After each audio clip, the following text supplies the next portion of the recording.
Louis Vuitton, favorite, size. This is in Damier Azure. Yan siya yung harap.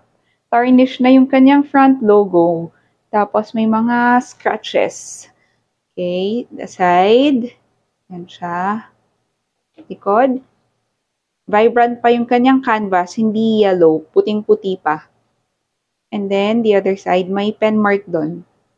Isang line lang ng pen. Ilalim. And the corners. Yan. Tapos dito, maganda rin.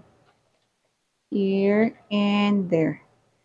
Tapos yung kanyang chain. Yan, maganda pa yung chain niya.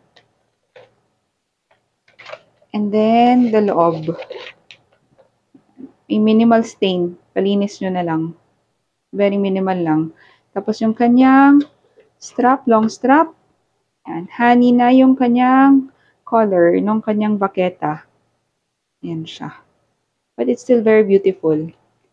Okay, for when worn, for this favorite size, si Azure. Yan siya. Tapos pwede rin gamitin as kili-kili bag. Gamitin mo yung chain. Yan.